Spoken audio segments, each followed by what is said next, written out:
ብዙ ሰው ቢዝነስ መጀመር ከባድ ይመስለዋል። ትልቁ ችግር ግን ቢዝነስ መጀመር ሳይሆን ቢዝነሱን ከጀመራችሁ በኋላ ቢዝነሱን እንዲያድግ ማድረግ፣ ከዛ በዘለለ ደግሞ ቢዝነሱ ያለ እናንተ እንቅስቃሴ ሙሉ ለሙሉ ራሱን ችሎ መንቀሳቀስ እንዲችል ማድረግ ላይ ነው ችግሩ። እውነቱን ንገረኝ ካላችሁኝ አንዳንድ ቢዝነሶች ኮምፕሊትሊ ከቅጥር ምንም አይሻሉ። ቢዝነስ ኖሯችሁ የእናንተ ሙሉ አቴንሽን ትኩረታችሁ የሚፈልግ ከሆነ ቢዝነሳችሁ በጣም ትልቅ አደጋ ላይ ነው ማለት ነው። ሶ ቢዝነሳችሁ እንደዚህ አይነት ሁኔታ ላይ ከሆነ ያለው ይህ ነገር ቢዝነስ ሳይሆን እናንተው ለራሳችሁ የፈጠራችሁት ሌላ ስራ ነው ማለት ነው።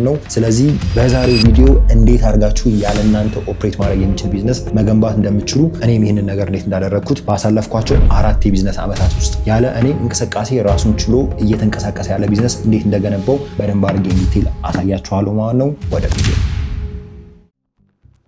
ቢዝነሳችሁን አውቶሜት ለማድረግ 3 ወሳኝ የሆኑ ስትራቴጂዎችን እናነሳለን። ከዛ በፊት ግን አንድ የሁላችንም መጀመሪያ የሆነ ነገር አለ፣ ሁላችንም መስማማት ያለብን ማለት ነው። አንድ ሰው ቢዝነስ በሚጀምርበት ሰዓት ስፔሻሊ ደግሞ ኢትዮጵያ ውስጥ ምንድነው ሁሉን ነገር ራሳችን ተሸክመን ነው የምንሰራው። ሴልስ ካለ ሴልሱን እናንተ ናችሁ የምታከናውኑት። ሱቅ መጠበቅ ካለባችሁ ዴሊቨሪ ካለ ማርኬቲንጉን የምትሰሩት እናንተ ናችሁ። ሰፕላይ ቼኑን፣ ሎጂስቲኩን፣ ኤቭሪቲንግ ሁሉም ጋር እናንተ ናችሁ። ይህ የታወቀ ግልጽ የሆነ ነገር ነው። ሁሉም ቢዝነስ የሚጀምረው እንደዚህ ነው። አብዛኛውን ስራ እየሰራችሁ ከዛ በተጨማሪ ደግሞ ያንን ነገር እየለቀቃችሁ ነው የምትሄዱት እና ብዙዎቻችሁ ቢዝነስ ለመባል የተለያዩ ሰዎችን ቀጥሬ የሆኑ ነገሮችን ሰርቼ መጀመር አለብኝ የሚለው ነገር ኮምፕሊትሊ መተው አለባችሁ። ቢካዝ እኔ የጀመርኩት ከራሴ ስለሆነ ማለት ነው። የሁላችንም ስታርቲንግ ፖይንት የሚሆነው ምንድን ነው እንዳልኳችሁ አብዛኛውን ስራ ኦልሞስት ከ90% በላይ ያሉትን ስራዎች እኛ እየሰራ ነው የምንጀምረው። እንዴት አድርገን መገንባት እንችላለን የሚለውን በእነዚህ 3 ስትራቴጂዎች እናያለን ማለት ነው። ወደ መጀመሪያው ስትራቴጂ እንግባ። የመጀመሪያው ስትራቴጂያችን የሚሆነው አውትሶርስ ማድረግ ነው።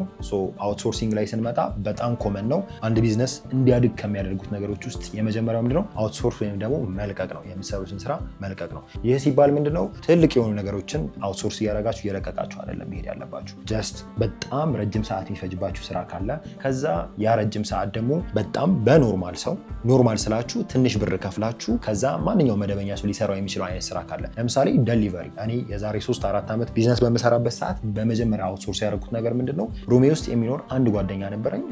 ምንድነው ታይም አለው ለምን እቃ ዴሊቨር አታደርግልኝም? ፐር ዴሊቨሪ አልከፍለም አልኩት። ደን ምንም አይነት ስኪል አያስፈልግም፣ ኤክስፐርቲስ አያስፈልግም። ጀስት ቀለል ያለ ስራ ነው። ለእኔ ደግሞ ታይም ያመጣልኛል ማለት ነው። ምንድነው የመጀመሪያው ስራችን ምንድነው በጣም ረጅም ሰዓት የሚፈጅባችሁ ስራ ካለ ያንን ረጅም ሰዓት ወደምት ኮንቨርት ታደርጉታላችሁ። በጣም ለእናንተ ቫሉብል ወደሆነ ነገር ትቀይሩትና ትንሽ ገንዘብ እያወጣችሁ እየለቀቃችሁ ምን ታደርጋላችሁ ማለት ነው። ሌሎች ሰዎችን ስራ ታሰራላችሁ ማለት ነው። እንዳልኳችሁ እኔ ዴሊቨሪ ነበር። ከዛ በመቀጠል ሌሎች ተጨማሪ ስራዎችን፣ ሴልሶችን፣ ኢንስታሌሽኖችን እየለቀቁ ሄድኩ ማለት ነው። የመጀመሪያው ኤቭሪ ቢዝነስ ቢልድ እየደረገ በሄደበት ሰዓት ከዛ በተጨማሪ ሰዎችን እያሰባሰበ እያደገ በሚሄድበት ሰዓት ወደ አውቶሜሽን ከሚወስዱት የመጀመሪያው ነገር ውስጥ ምንድነው አውትሶርሲንግ ነው። አውትሶርስ ማድረግ አለባችሁ፣ መልቀቅ አለባችሁ።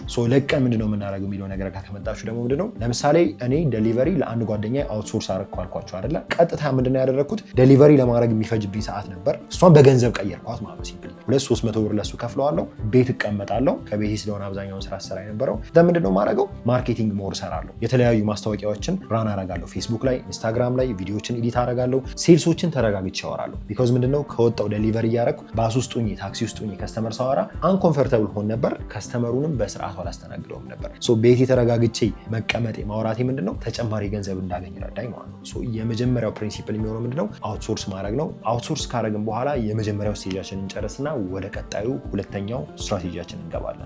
አውትሶርስ ካረጋችሁ በኋላ የብዙ ሰው ችግር የሚሆነው ምንድነው ሞር ታይም ይገኛል። ያችን ሰዓት ደግሞ ምን ላይ እናውላታለን? ብዙ ሰው የሚሳሳተው ምን ላይ መሰላችሁ? ጊዜውን አስፈላጊ ነገር ላይ ያሳልፋል፣ ኢንጆይ ያደርጋል። ፍሪ ታይም አገኛችሁ ማለት ያገኛችሁ ፍሪ ታይም ቢዝነሳችሁን እንድገነቡ እንጂ ራሳችሁን ትሪት እንድታደርጉ እንድታዝናኑ አይደለም።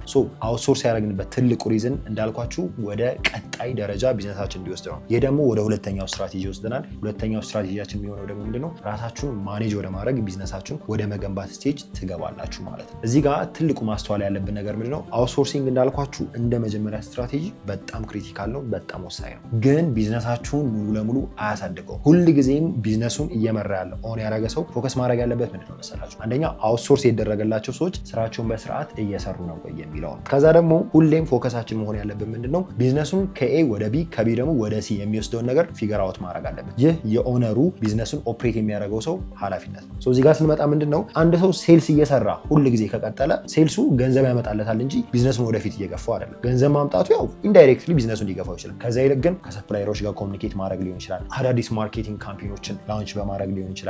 ከዛ በተጨማሪ ደግሞ አዳዲስ ካልቸሮችን እንዲሁም ደግሞ አዳዲስ የሆኑ ዲሎችን ከተለያዩ ከስተመሮች ጋር የሚያከናውን ከሆነ ቢዝነሱ ወደፊት እየተራመደ ነው። የተለያዩ ነገሮችን እያየ ነው። ብራንቾችን የሚከፍት ከሆነ ከዛ በተጨማሪ ደግሞ ቲም ሳይዙን እያሳደገው የሚሄድ ከሆነ አዳዲስ እቃዎችን ኢንትሮዲስ የሚያደርግ ከሆነ የምንድነው ቢዝነሱን እየገፋው እየሄደ ያለ ነገር። ትልቅ ፕሮጀክቶችን መቀበል እነዚህ ናቸው ቢዝነሱን ከሀ ወደ ላይ ሊወስዱት የሚችሉ። እኔም ጋር የተፈጠሩት ነገሮች እነዚህ ስለሆኑ ማለት ነው። እኔ ያደረኩት ትልቁ ነገር ምንድነው እንዳልኳችሁ አውትሶርስ አደርጋለሁ ኤቭሪ ታይም።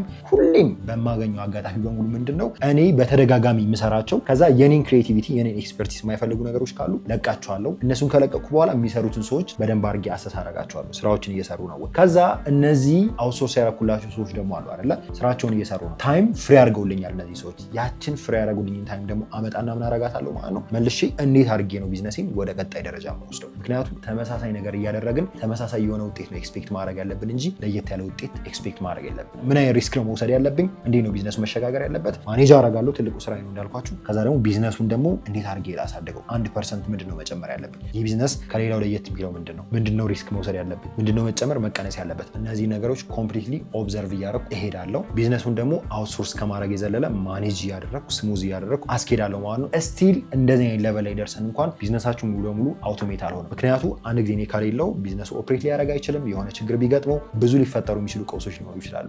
በሶስተኛነት የሚኖረው ስትራቴጂ ምንድነው? ሲስተም ያስፈልገናል።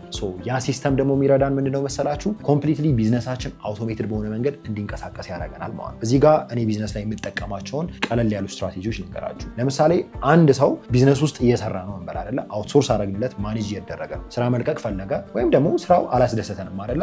ይህ ሰው በሚለቅበት ሰዓት ያለ እናንተ ይህ ሰው ወደ ካምፓኒያችሁ መግባት ይችላል። ይህ ነው አውቶሜሽን የሚባለው። ከዛ በተጨማሪ ያለ እናንተ ብቻ አይደለም ገብቶስ ቢዝነሱን በቀላል መንገድ አንደርስታንድ ማድረግ ይችላል። እስከ ቅርብ ጊዜ ድረስ እኔ ምንድነው ቲሞቼን ትሬን ሳደርግ ነበር። አንዳንድ ነገሮችን ሳሳያቸው ነበር። የሆነ ክፍተት ሲፈጠር ወደዛ ክፍተት እየሄድኩ እሳተፍ ነበር። ይህንን አውቶሜት እስካላረጋችሁ ድረስ ቢዝነሳችሁ ሙሉ ለሙሉ ራሱን የቻለ ሊባል አይችልም። እዚህ ጋር ስንመጣ ሁለት ወሳኝ የሆኑ ነገሮችን ላንሳላችሁ። እኔ ፐርሰናሊ የምጠቀምበት ማለት ነው። የመጀመሪያው እንደ ካምፓኒ ትልቅ አፕላይ የምናደርገው ፕሪንሲፕል ምንድነው? አንድ የሚመጣ ሰራተኛ ካለ ኢምፕሎይ ካለ ለዛ ምን እናደርጋለን ማለት ነው። እስካሁን በፊት የነበረው ሰው እጁን ይዞ እያንዳንዱ ነገር ያሳየዋል። ይህ የመጀመሪያው ነገር ነው። ከዛ በዘለለ ግን ምንድነው እያንዳንዱ የሚሰሩትን ስራዎች ምንድነው ዶክመንት እያደረግን ነው ስላችሁ፣ ለምሳሌ አንድ ገጠማ የሚሰራ ሰው ካለ የገጠማውን ፕሮሰስ ዶክመንት እናደርግለታለን። አዲስ ሰው ሲመጣ ያንን ዶክመንት የተደረገውን ነገር ሪቪው ያደርጋል ማለት ነው። በሁለተኛነት የምናደርገው ነገር ደግሞ ምንድነው ኖሽን ላይ አጠር ያለች ሲስተም አለችን፣ ኤስኦፒ ይባላል።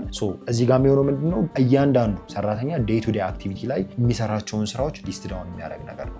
ዛሬ አንድ ሰው መጥቶ ገጣሚ ከሆነ እንዴት አድርጌ ነው ስራዬን መስራት ያለብን? ለአዲስ ሰዎች ነው የምላችሁ። እንዲሁም ማኔጅ የሚያደርግ ሰው ከሆነ ምን አይነት የማኔጂንግ ስትራክቸር ነው የምከተለው? እንዴት አድርጌ ነው ቲሞችን ሊድ ማድረገው? እንዴት አድርጌ ነው ስራዎችን ማከናወነው? ሴልስም ከሆነ እንደዛው ማለት ነው። ስሸጥ ምን ነገሮችን ነው ቼክ ማድረገው? ቴሌግራም ላይ ነው የምገባው? ኮኦርዲኔተሩ ጋር ነው ኮሚኒኬት ማድረገው? ከስተመሩ እንዴት አድርጌ ነው ማስተናግደው? ኤቭሪቲንግ ዶክመንት የሆነ ነገር አለ።